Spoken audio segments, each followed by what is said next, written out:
YouTube మిత్రులందరికీ నమస్కారం. నా పేరు శివరావు. ఈరోజు ఈ వీడియోలో మనం నేర్చుకోబోతున్నది ఏంటంటే, డూ ఒక సాధారణ క్రియగా, సహాయక క్రియగా కాకుండా ఒక సాధారణ క్రియగా 10 క్రియారూపాల్లో ఏ క్రియారూపం ఏ విధంగా మనం ఉపయోగించవచ్చు అనే విషయాన్ని మనం ఈరోజు నేర్చుకోబోతున్నాం. ఫ్రెండ్స్, దీన్ని సాధారణ క్రియ, సహాయక క్రియ కాదు, ఇది గుర్తుంచుకోండి. సహాయక క్రియ అంటే యాక్షన్ వెర్బ్స్ ఏవైతే ఉన్నాయో వాటికి సహాయం చేస్తుంది. అది అంటే దాన్ని నెగిటివ్ ఇంట్రాగేటివ్ ఫామ్స్లోకి మార్చడానికి సహాయం చేస్తుంది. కాబట్టి దాన్ని సహాయక క్రియ అంటారు. ఇప్పుడు మనం నేర్చుకునేది సహాయక క్రియ సెన్స్లో కాదు, సాధారణ క్రియ. అంటే సాధారణ క్రియలో కూడా ఒకే ఒక అర్థం, అది చేయడం అనే అర్థంలో మనం తీసుకుంటున్నాం. అయితే డూకి ఇంకా మీనింగ్స్ ఉన్నాయి, అవి నెక్స్ట్ వీడియోలో మీకు వివరిస్తాను. ఫర్ ద టైం బీయింగ్, ప్రస్తుతానికి నేను ఇది డూ చేయుట అనే అర్థంలో 10 వెర్బ్ ఫామ్స్ అంటే 10 క్రియారూపాలు, వాటి ప్రయోగం మనం చూడబోతున్నాం. ఫ్రెండ్స్, జాగ్రత్తగా వాచ్ చేయండి. అలాగే అర్థం చేసుకుని నోట్స్ ప్రిపేర్ చేసుకోండి. మొదటిగా డూ, ఇది బేస్ ఫామ్, అంటే very first form of the verb అన్నమాట. అయితే ప్రెజెంట్ టెన్స్లో ఉన్న డూ, ఈ డూ ఒకటి కాదు. మీరు కన్ఫ్యూజ్ అవుతున్నారేమో చూడండి. అంటే నేను మిమ్మల్ని కన్ఫ్యూజ్ చేస్తున్నాను అనుకుంటున్నారు. కాదు, ఇది బేస్ ఫామ్. ఏ వెర్బ్కైనా base form present tense form ఒకేలా కనిపిస్తాయి, కానీ 2 వెర్బల ఫంక్షన్స్ డిఫరెంట్. ఇది ఎప్పుడు యూజ్ చేయాలి, అది ఎప్పుడు యూజ్ చేయాలి అనే విషయం మనం తర్వాత తెలుసుకుంటాం. అయితే ఇప్పుడు మీరు తెలుసుకోవాల్సింది ఏంటంటే, డూ అనేది ఒక బేస్ ఫామ్. దీన్ని బేయర్ ఇన్ఫినిటివ్ అంటారు. గ్రామర్ టర్మ్స్లో బేయర్ ఇన్ఫినిటివ్ అంటే దీని ముందు టు ఉండదు.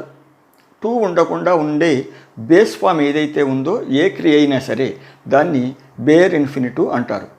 ఈ డూ అనే ఫామ్, బేస్ ఫామ్ని వేట్ ముందు యూజ్ చేస్తారు అని అంటే ఇంపరేటివ్స్లో యూజ్ చేస్తారు, ఇంపరేటివ్ సెంటెన్సెస్. అలాగే with modal helping verbs. Modal helping verbs అంటే can, could, shall, should, will, would లాంటి కొన్ని సహాయక క్రియలు ఉన్నాయి. వాటిని మోడల్ హెల్పింగ్ వెర్బ్స్ అంటారు. మోడల్ హెల్పింగ్ వెర్బ్స్ అంటే అవి సబ్జెక్ట్ యొక్క మూడ్ని తెలిపే వెర్బ్స్ అన్నమాట. అందుకని వాటిని మోడల్ వెర్బ్స్ అంటారు. సరే, చూడండి, ఈ do base form of the do imperative సెంటెన్సెస్లో ఎలా యూజ్ చేయొచ్చో చూడండి. డూ దిస్ ఫస్ట్, దీని అర్థం ఇది ముందు చెయ్యి. You will do this first. ఈ డూ దిస్ ఫస్ట్ అనే సెంటెన్స్, ఇంపరేటివ్ సెంటెన్స్ ఏదైతే ఉందో దాంట్లో సబ్జెక్ట్ కనిపిస్తుందా మీకు? ఒక సెంటెన్సు ఎలా ఉండాలి? సబ్జెక్టు, వెర్బు, ఆబ్జెక్ట్ లేదా కాంప్లిమెంట్ ఫామ్లో ఉండాలి. కానీ మనకు డూ దిస్ ఫస్ట్లో సబ్జెక్ట్ ఏది? సబ్జెక్టు కనిపించదు. ఇంపరేటివ్ సెంటెన్సెస్లో సబ్జెక్టు కనిపించదు, అంటే ఉంటుంది, అది యూ. ఇంపరేటివ్ సెంటెన్స్లో సబ్జెక్ట్ ఎప్పుడూ కూడా యూ, అంటే సెకండ్ పర్సన్ ఎప్పుడు దాని ముందు ఉంటుంది. ఒక వ్యక్తి ముందుగా మన ముందు ఉన్నప్పుడు యూ అని మనం ప్రత్యేకంగా చెప్పక్కర్లేదు కదా. అక్కడ యూ అంటే మనం ఎవరైతే ఒకరిని ఆజ్ఞాపిస్తున్నామో మన ఎదురుగా ఉన్న వ్యక్తి మన ముందు ఉన్నప్పుడు మళ్ళీ యూ అని మనం ఉచ్చరించక్కర్లేదు. అందుకే బేర్ ఇన్ఫినిటివ్తో స్టార్ట్ అవుతుంది. చూడండి, you will do this first, ఇది ముందు చెయ్యి. అలాగే మీకు ఇంకో విషయం తెలియజేయాలి. ఇంపరేటివ్ సెంటెన్సెస్ క్వశ్చన్ ట్యాగ్స్లో యూజ్ చేసినప్పుడు మనకి మాస్టర్ చెప్తారు క్లాస్ రూమ్లో, ఇంపరేటివ్ సెంటెన్సెస్ అన్నిటికీ కూడా విల్ యూ లేదా వోంట్ యూ ఏదైనా యూజ్ చేయవచ్చు అని. మరి అక్కడ విల్లు అనే హెల్పింగ్ వెర్బ్ ఎలా వచ్చింది? డూ దిస్ ఫస్ట్లో హెల్పింగ్ వెర్బ్ లేదు, సబ్జెక్ట్ లేదు. మరి విల్ యూ అనేది ఎక్కడి నుంచి వచ్చింది? మిగతా స్టేట్మెంట్స్లో అయితే he is a good student అన్నాం. ఈజ్ అంటే హీ ఉంది, అక్కడ ఈజ్ హెల్పింగ్ వెర్బ్ ఉంది, హీ ప్రొనౌన్ సబ్జెక్టు ఉంది. కానీ ఇక్కడేది డూ దిస్ ఫస్ట్లో లేదు. అంటే దీని ఫుల్ ఫామ్ ఏంటంటే, డూ దిస్ ఫస్ట్ యొక్క ఫుల్ ఫామ్ ఏంటంటే you will do this first. Will you or won't you? ముందు ఇది చెయ్యి, చేస్తావా చేయవా అని ఆజ్ఞాపించడం. ఫ్రెండ్స్, అర్థమైంది అనుకుంటాను. ఇంపరేటివ్ సెంటెన్సెస్లో ఎప్పుడు కూడా యూ అనే సబ్జెక్ట్ ఉంటుంది. అది ఆజ్ఞాపించినప్పుడు, అది ఇప్పుడు ఎక్కువగా ఆజ్ఞగానే ఉంటుంది ఇంపరేటివ్ సెంటెన్స్. ఇంపరేటివ్ సెంటెన్స్ ఆజ్ఞగా ఉన్నప్పుడు ఖచ్చితంగా అక్కడ మనం యూ విల్ డూ సంథింగ్ అని చెప్పొచ్చు. అప్పుడు ఆ will helping verb subject you ట్యాగ్లోకి వస్తుంది. Okay friends. Next, do that later. అది తర్వాత చెయ్యి. You will do that later. Will you or won't you? ఇక్కడ కూడా మనం క్వశ్చన్ ట్యాగ్స్ అప్లై చేసుకోవచ్చు.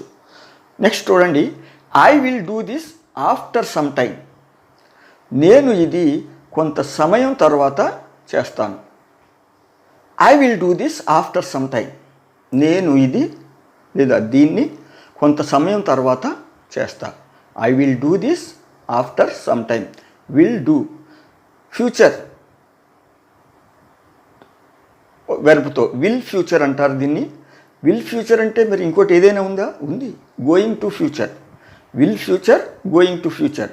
ఈ డూ విల్ భవిష్యత్తు, అంటే భవిష్యత్తులో చేయాల్సినవి చేయదలసినవి చెప్పేటప్పుడు విల్ ఫ్యూచర్ లేదా గోయింగ్ టు ఫ్యూచర్ అని హెల్పింగ్ వెర్బ్స్ యూజ్ చేస్తాం.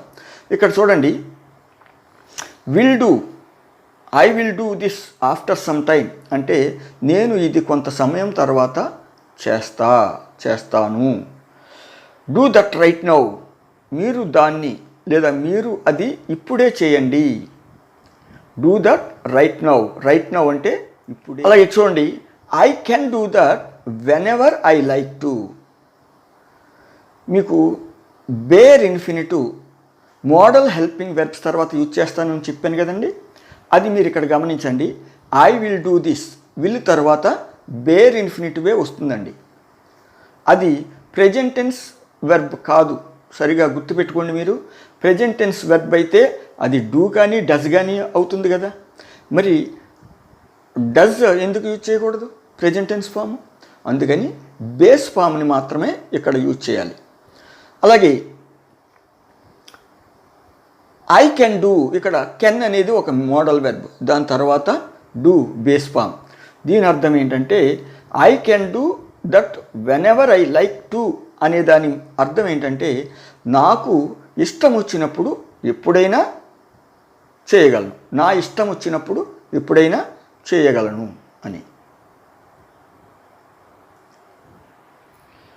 ఓకే ఫ్రెండ్స్, ఇది చూడండి, టు డూ. ఇది ఫుల్ ఇన్ఫినిటివ్ అంటారు దీన్ని. రెండవ రూపం, నేను ప్రిపేర్ చేసిన ఆర్డర్లో రెండవ రూపం. దీని అర్థం ఏంటంటే చేయటానికి, చేయుటకు, చేయుట, చేయాల్సిన. To do is used to refer to future actions with be and have. అంటే be forms am, is, are, was, were ఉన్నాయి కదండి.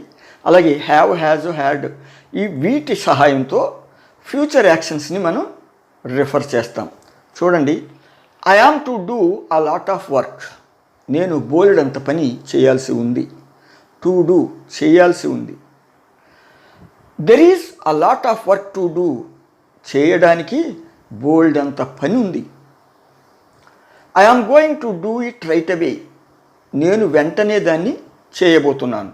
I have to do dishes first. మొదట నేను చేయాల్సిన పనులు చాలా ఉన్నాయి. ఆ పనుల్లో మొదట నేను చేయాల్సిన పని ఏంటంటే, ఇమేజిన్, ఇక్కడ ఒక హౌస్ వైఫ్ ఆస్పెక్ట్లో మాట్లాడుతున్నాను. I have to do dishes first అంటే ఇక్కడ డిషెస్ అంటే మీరు ఇంకో అర్థంలో తీసుకుంటారేమో, ఏదైనా తినే పదార్థం అనుకుంటారేమో. కాదండి, మన ఇంట్లో వాడే పాత్రలు, వంట పాత్రలు, మిగతా మనం తినే ప్లేట్స్, అలాంటివన్నిటిని డిషెస్ అంటారు. I have to do dishes first అని అంటే ఇక్కడ నేను డిషెస్ని శుభ్రం చేయాలి, నేను ముందు పాత్రలు శుభ్రం చేయాలి. Next, then I have to do breakfast for children. ఆ తర్వాత పిల్లలకు బ్రేక్ఫాస్ట్ చేయాలి అని అంటే ప్రిపేర్ చేయాలి అని ఇక్కడ అర్థం. ఆ తర్వాత నేను పిల్లలకు బ్రేక్ఫాస్ట్ చేయాలి. Next, there are so many things to do. చేయడానికి చాలా పనులున్నాయి.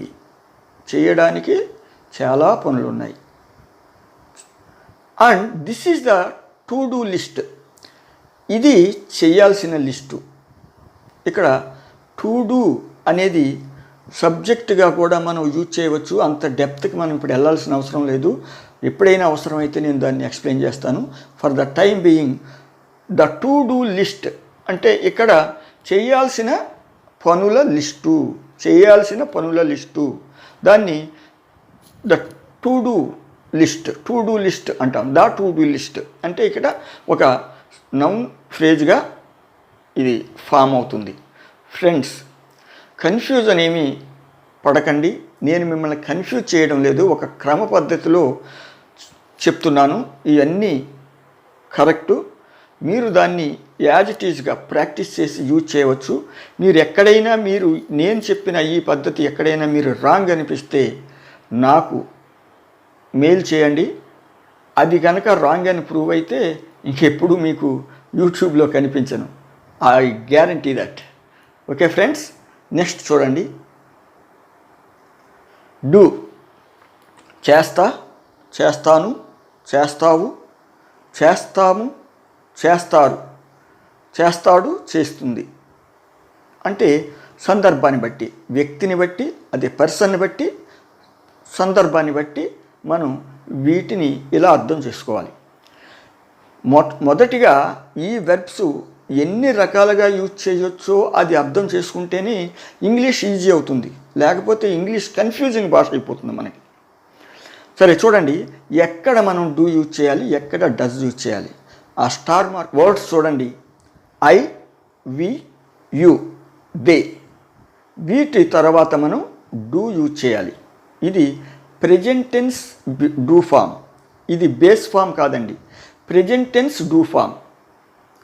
He, she, it, third person singulars అంటారు వీటిని. హియర్ ఇట్ ఇంక్లూడ్స్ అంటే ఇట్ సింగులర్ నౌన్స్ అన్నిటినీ కూడా, అంటే వ్యక్తులు తప్ప సింగులర్ నౌన్స్ అన్నిటికీ కూడా రిప్రజెంట్ చేస్తుంది ఇట్ అనేది. అందుకని హీ, షీ, ఇట్ అవి థర్డ్ పర్సన్ సింగులర్స్. ఇక్కడ మాత్రం మనం డూ కాదు, డస్ యూజ్ చేయాలి. అది కూడా ప్రెజెంట్ టెన్స్లోనే. ఎప్పుడైతే ఒక వెర్బ్ ఫామ్ పర్సన్ని బట్టి కానీ టైంని బట్టి కానీ మారుతుందో దాన్ని ఫైనైట్ వెబ్ అంటారు. బేస్ ఫామ్ ఎప్పుడూ మారదు. Base form of the verb ఎప్పుడూ దాని రూపం మార్చుకోదు. ప్రెజెంట్ టెన్స్లో ఉన్న వెర్బ్ మాత్రం దాని రూపాన్ని మార్చుకుంటుంది. సమయాన్ని బట్టి, పర్సన్ని బట్టి మారుతుంది. ఈ మార్పు సింపుల్ ప్రెజెంట్ టెన్స్లోను అలాగే సింపుల్ పాస్ట్ టెన్స్లోను ఈ మార్పు మెయిన్ వెర్బ్కి కనిపిస్తుంది. మరి మిగతా టెన్సెస్లో టెన్సెస్ మార్పు ఉండదా అంటే వాటికి సహాయక క్రియలు ఉంటాయి, వీటికి సహాయక క్రియలు ఉండవు. ఏది సింపుల్ ప్రెజెంట్, సింపుల్ పాస్ట్కి మెయిన్ వెర్బ్ ఇండివిజువల్గా అంటే ఇండిపెండెంట్గా అవి ఫంక్షన్ చేస్తాయి స్టేట్మెంట్స్లో. అదే దాన్ని నెగిటివ్లోకి కానీ లేదా ఇంట్రాగేటివ్లోకి కానీ మార్చాలి అని అంటే హెల్పింగ్ వెర్బ్స్ కావాలి. అర్థమవుతుందా ఫ్రెండ్స్? అర్థం చేసుకోవడానికి ప్రయత్నించండి. ఏమాత్రం ఇందులో కన్ఫ్యూజన్ లేదు. మీరు ఆల్రెడీ కాస్తంత గ్రామర్ బేసిక్స్ తెలుసుంటే ఈజీగా అర్థమవుతుంది. తెలియని వాళ్ళు మాత్రం మరొకసారి మళ్ళీ దీన్ని వాచ్ చేస్తే మీకు పూర్తిగా అర్థమవుతుంది. సరే చూడండి, ఇప్పుడు ఎగ్జాంపుల్ చూడండి. We do certain routine things every day. చూడండి, ప్రెజెంట్ టెన్స్ ప్రెజెంట్ ఇండిఫినైట్లో యూజ్ చేసాం. అంటే దానికి ఒక నిర్దిష్టమైన టైం లేదు. అంటే ఎవ్రీడే అంటే అది నిర్దిష్టమైన టైం కాదు, పాయింట్ ఆఫ్ టైం కాదు. కాబట్టి మనం దాన్ని సింపుల్ ప్రెజెంట్ టెన్స్లో మనం యూజ్ చేస్తున్నాం. దీని అర్థం ఏంటి? మనం ప్రతిరోజు కొన్ని నిత్య కృత్యాలు చేస్తాం. రొటీన్ వర్క్స్, రొటీన్ థింగ్స్, నిత్య కృత్యాలు ప్రతిరోజు అవి రిపీట్ అవుతూ ఉంటాయి అన్నమాట. అలాంటి వాటిని మనం routine jobs, routine works, routine things. చూడండి, I do prayer as soon as I get up. ఇది కూడా రెగ్యులర్ యాక్షనే ప్రెజెంట్ టెన్స్లో. I do prayer as soon as I get up. లేచిన వెంటనే నేను ప్రార్థన చేస్తాను, ప్రతిరోజు చేస్తాను. అందుకే ప్రెజెంట్ ఇండిఫినైట్, ఐతో do form. We do breakfast, మనము లేదా మేము బ్రేక్ఫాస్ట్ చేస్తాం. He does yoga, third person singular. Do present టెన్స్లో డూ డస్గా మారింది, గమనించండి.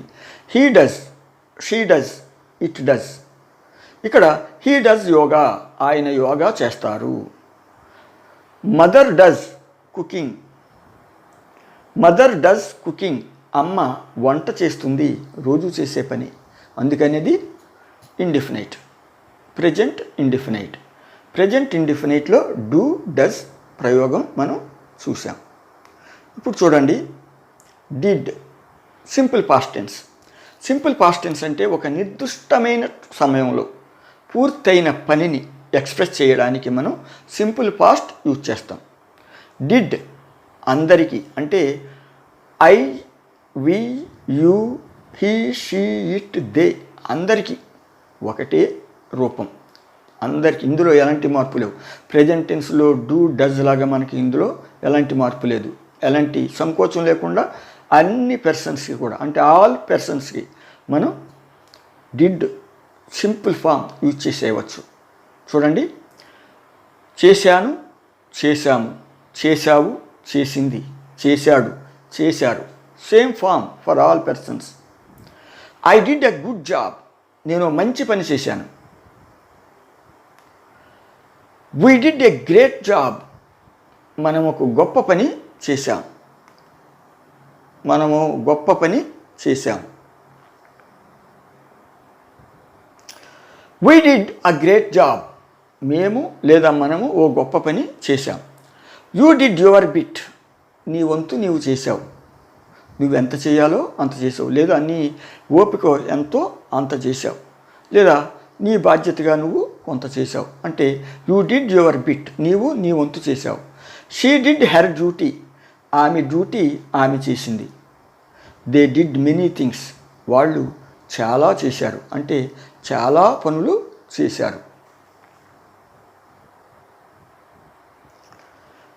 ఇక్కడ ఫిఫ్త్ ఫామ్, అంటే నా లిస్టులో ఫిఫ్త్ ఫామ్ డూయింగ్. దీన్ని ప్రెజెంట్ పార్టిసిపల్ అంటారు. ప్రెజెంట్ పార్టిసిపల్, పార్టిసిపల్ అంటే పార్ట్ వెర్బ్ పార్ట్ యాడ్జెక్టివ్ అండి. పార్ట్ వెర్బ్ పార్ట్ యాడ్జెక్టివ్, అందుకే దాన్ని పార్టిసిపల్ అంటారు. ఈ పార్టిసిపల్ ప్రెజెంట్ పార్టిసిపల్. ప్రెజెంట్ అంటే మనం ప్రెజెంట్ టెన్స్ యూజ్ చేస్తే అప్పటికి ప్రెజెంట్, పాస్ట్ టెన్స్ యూజ్ చేస్తే పాస్ట్లో ప్రెజెంట్. కన్ఫ్యూజన్ ఉందా? కన్ఫ్యూజ్ అవుతున్నారా? ఇప్పుడు I am teaching you English అంటే టీచింగ్ అనేది ఇప్పటికీ present. I was teaching English yesterday అంటే ఆ డూయింగ్, టీచింగ్ అనేది నిన్నటికి ప్రెజెంట్, ఆ టైంకి ప్రెజెంట్. ఇక్కడ ప్రెజెంట్ అని అంటే కంటిన్యూ అయ్యేది, ఆ టైంకి కంటిన్యూ అయ్యేది అని అర్థం. అర్థమైందా ఫ్రెండ్స్? ఇప్పటికి ప్రెజెంటు. రేపు నేనేమైనా మీకు టీచ్ చేస్తాను అని అనుకుంటే ఐ విల్ బీ టీచింగ్, అప్పటికి ప్రెజెంటు. డూయింగ్ అనే ఈ ప్రెజెంట్ పార్టిసిపల్ ఆ సమయానికి మనం ఏ కాలాన్ని అయితే మనం ఉపయోగిస్తున్నామో, భవిష్యత్ కాలం, వర్తమాన కాలం, భూతకాలం, మనం ఏ కాలం అయితే యూజ్ చేస్తున్నామో ఆ కాలానికి ప్రెజెంట్గా ఉంటుంది, అప్పుడు జరుగుతున్నట్టు చెప్తుంది. అందుకని దాన్ని ప్రెజెంట్ పార్టిసిపల్ అంటారు. ప్రెజెంట్ పార్టిసిపల్ అంటే ప్రెజెంట్ టెన్స్లోనే యూజ్ చేయాలని ఏమీ లేదు. పాస్ట్ బీ ఫామ్తో past continuous tense, present be ఫామ్తో ప్రెజెంట్ కంటిన్యూస్ టెన్స్, ఫ్యూచర్తో అంటే విల్ ఫ్యూచర్తో విల్ ప్లస్ బీ యూజ్ చేసి ఫ్యూచర్ కంటిన్యూస్ మనం ఫామ్ చేయవచ్చు. డౌట్ క్లియర్ అయింది అనుకుంటాను ఫ్రెండ్స్. నెక్స్ట్ చూడండి, I am doing a small help to you. ఇక్కడ ప్రజెంట్ ఎట్ ద మూమెంట్, ఈ సమయంలో నేనేం చేస్తున్నానంటే నేను మీకు చిన్న సాయం చేస్తున్నాను. ఇది జరుగుతుంది ఇప్పుడు. I am doing a small help to you. నేను మీకు చిన్న సాయం చేస్తున్నాను. I was doing the same thing to my students before. ఇంత క్రితం, ఇప్పుడు కాదు, గతంలో ఇదే పని నా విద్యార్థులకు చేస్తూ ఉండేవాడిని. ఇక్కడ మీకు ఈ డౌట్ క్లియర్ అయి ఉంటుంది. ప్రెజెంట్ పార్టిసిపల్ అంటే మనం ఏ టైం మనం ప్రయోగిస్తున్నామో ఆ టైంకి ప్రెజెంట్, అందుకని దాన్ని ప్రెజెంట్ పార్టిసిపల్ అంటారు. ఫ్రెండ్స్, అర్థమైంది అనుకుంటాను. నెక్స్ట్ ఇక్కడ చూడండి, she is doing something interesting లేదా it is doing something interesting. ఆమె లేదా అది ఒక ఆసక్తికరమైనది చేస్తూ ఉంది. ఆమె ఆసక్తికరమైనది ఏదో చేస్తూ ఉంది, ఇప్పుడు చేస్తుంది. ఎట్ ప్రెజెంట్ టెన్స్ కదా, బీ ఫామ్ ప్రెజెంట్ టెన్స్ కదా. ప్రెజెంట్ తర్వాత కంటిన్యూస్ యాక్షన్ కాబట్టి చేస్తూ ఉంది. ఎట్ ద మూమెంట్, ఇప్పుడు చేస్తుంది. ఇక్కడ doing her studies she does a part time job. ఇక్కడ బీ ఫామ్ లేదు, డూయింగ్ ముందు బీ ఫామ్ లేదు. చేస్తూ ఉంది అని, ఇప్పుడు చేస్తూ ఉంది అని చెప్పకర్లా. అక్కడ మనం చెప్పాల్సింది ఏంటంటే doing her studies she does a part time job అంటే స్టడీస్ చేస్తూ అంటే చదువుకుంటూ, స్టడీ చేస్తూ ఉంది కాదు, చేస్తూ. She does a part time job. ఆమె పాక్షిక ఉద్యోగం చేస్తుంది అంటే ఆమె చదువుకుంటూ ఉంది కాదు, చదువుకుంటూ. అక్కడ బీ ఫామ్ యూజ్ చేస్తే చదువుకుంటుంది అంటాం. షీ ఈజ్ స్టడీయింగ్ అని అంటే అప్పుడు ఆమె చదువుకుంటుంది అంటాం. కానీ ఇక్కడ బీ ఫామ్ లేదు. ప్రజెంట్ పార్టిసిపల్ని ఒక కంటిన్యూటీ ఆఫ్ యాక్షన్కి నాన్ ఫైనైట్ వెర్బ్గా ఇక్కడ యూజ్ చేయడం జరిగింది. అందుకే దాన్ని మనం ఎలా అర్థం చేసుకోవాలంటే ఆమె చదువుకుంటూ లేదా చదువుతూ పాక్షిక ఉద్యోగం చేస్తుంది అంటే చేస్తుంది అని కూడా అనొచ్చు. అంటే ఇక్కడ ఈ డస్ అనేది ఇండిఫినైట్, డూయింగ్ అనేది కూడా అది టైంని కానీ పర్సన్ కానీ చెప్పట్లేదు. కాబట్టి అది కంటిన్యూటీ ఆఫ్ యాక్షన్ని డినోట్ చేస్తుంది, కంటిన్యూటీ ఆఫ్ ఒక యాక్షన్ని చెప్తుంది. డూయింగ్ హెర్ స్టడీస్ ఆమె చదువుతూ పార్ట్ టైం జాబు చేస్తుంది. అది డూయింగ్ అనేది నాన్ ఫైనైటు, డస్ అనేది ఫైనైటు. అంటే షీతో అక్కడ లిమిటెడ్గా ఉంది వెర్బ్, ప్రెజెంట్ టెన్స్ తర్వాత థర్డ్ పర్సన్ సింగులర్, అందుకనేది ఫైనైట్ వెర్బ్. అలాగే doing people do, playing people play. ఇక్కడ మీకు చెప్పాను కదా, పార్టిసిపల్ అని అంటే పార్ట్ వెర్బ్, పార్ట్ యాడ్జెక్టివ్. మనం ఇప్పుడు వరకు చూసిన ఎగ్జాంపుల్స్లో వెర్బ్గా చూసాం. మరి ఇక్కడ వెర్బల్ యాడ్జెక్టివ్గా చూస్తున్నాం. వెర్బ్ ఒక యాడ్జెక్టివ్ వెర్బ్గా ఫంక్షన్ చేస్తూ, అంటే నౌన్ ముందు వాళ్ళు ఎలాంటి వాళ్ళు లేదా ఏం చేస్తున్నారు అని చెప్పడానికి ముందు ఒక యాడ్జెక్టివ్ యూజ్ చేస్తాం మనం. అవునా?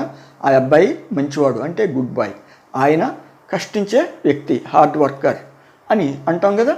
అలా పీపుల్ అనే నౌన్ ముందు ఒక యాడ్జెక్టివ్ యూజ్ చేస్తున్నాం. అది ఎలాంటి యాడ్జెక్టివ్ అంటే వెర్బల్ యాడ్జెక్టివ్. డూయింగ్ పీపుల్ అంటే పని చేసేవాళ్ళు. ఎవరు వాళ్ళు? చేసేవాళ్ళు. Doing people do, playing people play. అంటే ఇక్కడ డూయింగ్, ప్లేయింగ్ అనేది వెర్బల్ యాడ్జెక్టివ్గా యూజ్ చేయడం జరిగింది. అంటే ఇక్కడ మనం వెర్బ్ పని చేస్తుంది, యాడ్జెక్టివ్ పని, రెండు పనులు చేస్తుంది. అందుకని ఒక పార్టిసిపల్లో రెండు ఉంటాయి. అంటే యాడ్జెక్టివ్, వెర్బ్ రెండు లక్షణాలు ఉన్నాయి కాబట్టి అవి part adjective, part verb, participle అయింది. అర్థమైందా ఫ్రెండ్స్? ఇక్కడ చూడండి ఫ్రెండ్స్, 6th వన్ డన్ అంటే ముందు దీన్ని పాస్ట్ పార్టిసిపల్ అంటారు. పేరు తెలుసుకోండి, ఇది పాస్ట్ పార్టిసిపల్. పాస్ట్ పార్టిసిపల్కి ప్రజెంట్ పార్టిసిపల్కి డిఫరెన్స్ ఏంటంటే present participle denotes incomplete action, అది జరుగుతూ ఉన్న పనిని సూచిస్తుంది. మరి పాస్ట్ పార్టిసిపల్ అలా కాదు. పాస్ట్ అంటే ఏంటి? జరిగిపోయింది కదా. అలాగే ఇక్కడ పాస్ట్ పార్టిసిపల్ ఎప్పుడు కూడా జరిగిన దాన్ని సూచిస్తుంది, జరిగింది దాన్ని సూచిస్తుంది. చూడండి, చేసేసి, చేసేసిన, చేసిన అంటే ఇవన్నీ జరిగిపోయినవే కదా, కంప్లీట్ అయిపోయినవే కదా. అందుకని దీన్ని పాస్ట్ పార్టిసిపల్. ఇది కూడా పార్టిసిపల్ అంటే పార్ట్ వర్బ్గా పార్ట్ యాడ్జెక్టివ్గా పనిచేస్తుంది. ఇది కూడా అంతే. అది present participle, part verb, part adjective. ఇది past participle, part verb, part adjective. Okay, ఇక్కడ చూడండి, I have done some things. నేను కొన్ని పనులు చేసి తిని పాస్ట్ టెన్స్లో చేశాను అని అన్నాం. కానీ ఇక్కడ హ్యావ్ డన్ సమ్ థింగ్స్ అంటే చేసి తిని పర్ఫెక్ట్గా. Having done a few things I took rest. కొన్ని పనులు చేసేసి విశ్రాంతి తీసుకున్నాను. అక్కడేమో I have done some things అంటే చేస్తిని, హ్యావ్ డన్ అది ఫైనైట్ వెబ్, కంప్లీట్ అయిపోయింది. కానీ హ్యావింగ్ డన్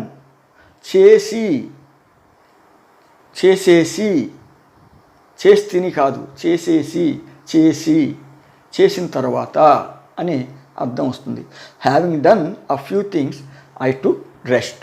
కొన్ని పనులు చేసేసి లేదా చేసిన తర్వాత విశ్రాంతి తీసుకున్నాను. The done are a few. ఇక్కడ చేయబడినవి కొన్ని అ ఫ్యూ అంటే కొన్ని.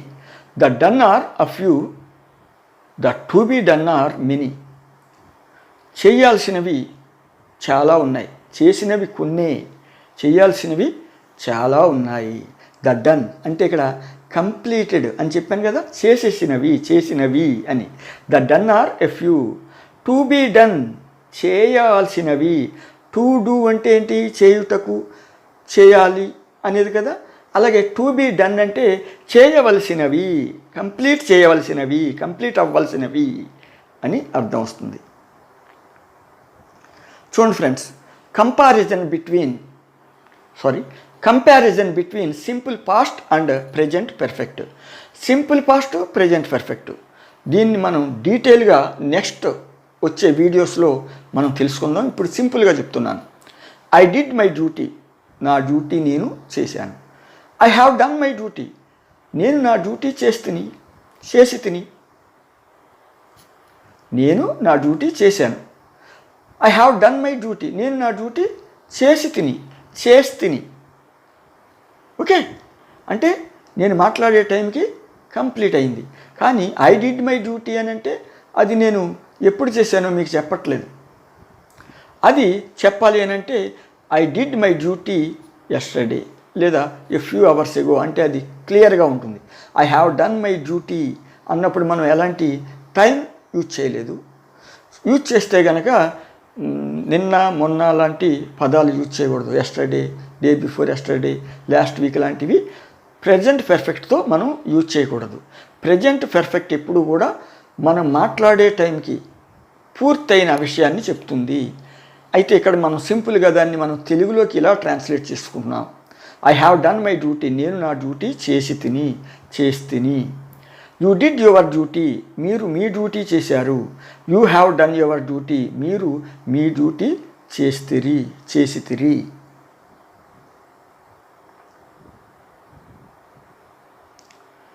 చూడండి ఫ్రెండ్స్, ఇక్కడ 7th యూసేజ్ అంటే 7th వెర్బ్ ఫామ్ నా లిస్టులో. టు హ్యావ్ డన్ అంటే చేసేసినట్లు అనే అర్థంలో తీసుకోవాలి. Rajesh seems to have done his work. Rajesh తన పని పూర్తి చేసినట్లు కనిపిస్తున్నాడు. John doesn't seem to have done his work. John తన పని పూర్తి చేసినట్లు కనిపించడం లేదు. రాజేష్ తన పని పూర్తి చేసినట్లు కనిపిస్తున్నాడు. Rajesh seems to have done his work. John doesn't seem to have done his work. కానీ జాన్ మాత్రం తన పని పూర్తి చేసినట్లు కనిపించడం లేదు. ఇలా పూర్తి చేసినట్లు, ఏదైనా సరే చేసేసినట్లు, రాసేసినట్లు, తినేసినట్లు అని మనం అర్థంలో వాడాలి అని అంటే to have done. He has eaten his lunch. He seems to have eaten his lunch. He ate his lunch. తిని బయటకు వచ్చాడు, బ్రేవ్ మని తేంచాడు. He seems to have eaten his lunch, or else he seems to have taken his lunch. He seems to have done his lunch. ఇలా చేసేసినట్లున్నాడు, వాడు భోజనం చేసేసినట్లున్నాడు, శ్రేణిస్తున్నాడు. చూడండి ఫ్రెండ్, ఇలా మీరు ఈ సందర్భం వచ్చినప్పుడు టు హ్యావ్ ప్లస్ V3 అంటే మీరు నేర్చుకునే పద్ధతిలో డన్ అంటే V3 past participle form. To have plus past participle use చేస్తే చేసినట్లు, చేసేసినట్లు అనేది. అలాగే మీరు ఏ వెర్బ్కైనా దీన్ని మీరు అన్వయించుకోండి. చూడండి ఫ్రెండ్స్, ఇక్కడ హ్యావింగ్ డన్. హ్యావింగ్ డన్ అంటే చేసేసి ఏదైనా. ఇక్కడ చేయడం అనే దాంట్లో మనం యూజ్ చేస్తున్నాం. అదే ఈట్ అనే వెర్బ్ తీసుకున్నాం అనుకోండి, తినేసి. వ్రాయడం అనే వెర్బ్ తీసుకుంటే రాసేసి అని అర్థం వస్తుంది. అది మీరు అన్వయించుకోండి. Having done her routine things my mother takes some rest. మా అమ్మ తన నిత్య కృత్యాలు పూర్తి చేసేసి కొంత విశ్రాంతి తీసుకుంటుంది. రోజు అదే పని చేస్తుంది ఆమె. నిత్య కృత్యాలు, రోజు చేయాల్సిన పనులు చేసేసి కొంత విశ్రాంతి తీసుకుంటుంది. Having done my homework I went to bed. నేను నా హోంవర్క్ పూర్తి చేసేసి నిద్రించాను. Went to. ఇక్కడ చూడండి, డూయింగ్.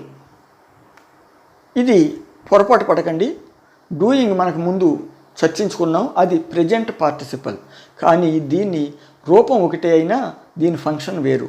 ఇది noun plus verb. Noun plus verb అంటే వెర్బల్ నౌన్ అంటారు. దీంట్లో వెర్బ్ లక్షణాలు, నామవాచక లక్షణాలు రెండూ ఉంటాయి. అందుకే చేయటం చర్య. Doing bad things brings you bad name అంటే చెడ్డ పనులు చేయడం చెడ్డ పేరు తెస్తుంది. Doing bad things brings you bad name. అలాగే your doings tell us what you are. Doings అంటే చర్యలు, నువ్వు చేసే పనులు ఏమైతే ఉన్నాయో అవి. చర్యలు, పనులు. నీ పనులు నీవేమిటో మాకు చెప్తాయి. ఫ్రెండ్స్, 10వ చూడండి, for doing.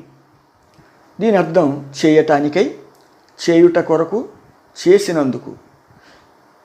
Example, I am here for doing a favour to you. నీకు ఒక ఉపకారం చేయటానికై ఇక్కడ ఉన్నా, లేదా నేను ఇక్కడికి వచ్చా. ఫ్రెండ్స్, బి యొక్క 10 రూపాలు 10 అర్థాలు చెప్పినప్పుడు నేను ఈ విషయం చెప్పాను. బి అంటే గో అండ్ కమ్ అనే అర్థంలో మీకు చెప్పాను. ఇక్కడ మీరు దాన్ని అప్లై చేయవచ్చు, అన్వయించవచ్చు. దీన్ని మనం 2 రకాలుగా అర్థం చేసుకోవచ్చు. నీకు ఒక ఉపకారం చేయడానికి ఇక్కడ ఉన్నా, నీకు ఒక ఉపకారం చేయడానికి వచ్చా, ఇక్కడికి వచ్చా.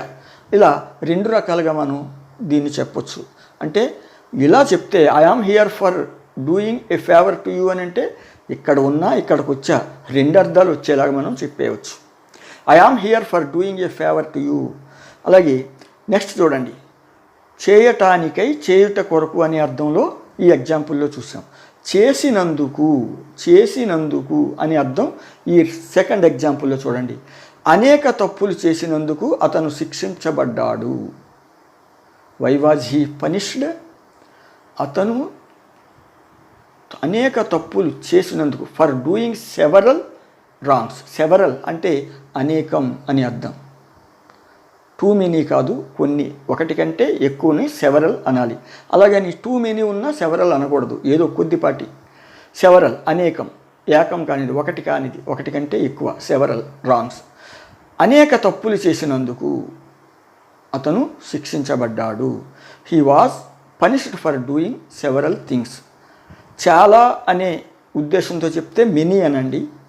అనేకం అని అంటే సెవరల్ అని యూజ్ చేయండి. సెవరల్ రాంగ్స్, అనేక తప్పులు. అదే he was punished for doing many wrongs అంటే చాలా తప్పులు చేసినందుకు అతను శిక్షించబడ్డాడు అనే అర్థం వస్తుంది. ఫ్రెండ్స్,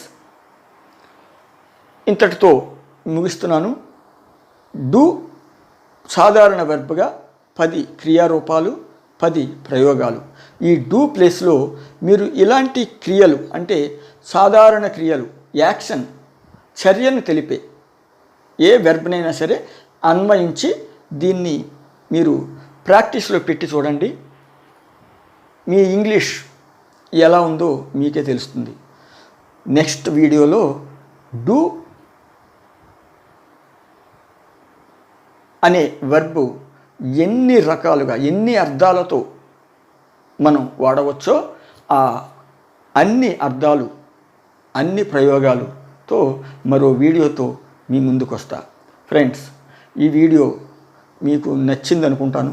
మీకు నచ్చితే లైక్ చేయండి, షేర్ చేయండి, నా ఛానల్కు సబ్స్క్రైబ్ చేయండి. ఫ్రెండ్స్, మీరు ఈ వీడియోలు మీకు నచ్చి మీకు బాగా అర్థమవుతున్నట్లయితే ఆ విషయం నాకు తెలియచేయండి. ఎందుకంటే నేను శ్రమపడి చేసిన ఈ వీడియోస్ మీకు ఉపయోగపడుతున్నాయి, ఎంతవరకు ఉపయోగపడుతున్నాయి అనే విషయాన్ని కనుక నాకు తెలియచేసినట్లయితే నేను మరింత ఉత్సాహంతో మరిన్ని వీడియోస్తో మీ ముందుకు వస్తా. ఫ్రెండ్స్, అర్థమైందా? మీ ఎంకరేజ్మెంట్ ఉంటే ఇంకా నేను చాలా చెప్పాలనుకుంటున్నాను. మీకు చాలా చెప్పాలనుకుంటున్నాను. నేను చాలా నేర్చుకున్నాను. చాలా అంటే నేను అంత మేధావిని నేను చెప్పను, కానీ మీరు మీ డౌట్స్ క్లారిఫై చేయడానికి సరిపడినంత ఇంగ్లీష్ నాలెడ్జ్ అయితే నా దగ్గర ఉంది. కాబట్టి మీకు చాలా చెప్తాను. మీకు మీ వృత్తిలో అంటే ఇంగ్లీష్ అవసరమైన వృత్తిలో మీకు ఉపయోగపడేలా స్టూడెంట్స్ అయితే మీకు ఎగ్జామ్స్లో పర్ఫెక్ట్గా మీరు రాయగలుగుతారు. అలాగే చక్కగా తప్పులు లేకుండా రాయగలుగుతారు, తప్పులు లేకుండా మాట్లాడుతారు. అలాగే ఉద్యోగార్థులు ఎవరైతే ఉన్నారో ఉద్యోగం కోసం చూసుకునేవాళ్ళు, వాళ్ళు చక్కగా మాట్లాడగలరు, చక్కగా రాయగలరు. ఫ్రెండ్స్, మరి ఈ వీడియోస్ మీకు అందరికీ నచ్చినట్లయితే, ఇది ఇంగ్లీష్ ఫర్ ఆల్ అనే కాన్సెప్ట్తో నేను చేస్తున్నాను. మీకు నచ్చినట్లయితే సబ్స్క్రైబ్ చేయండి, లైక్ చేయండి, షేర్ చేయండి. నెక్స్ట్ వీడియో కోసం ఎదురు చూస్తూ ఉండండి. నమస్కారం.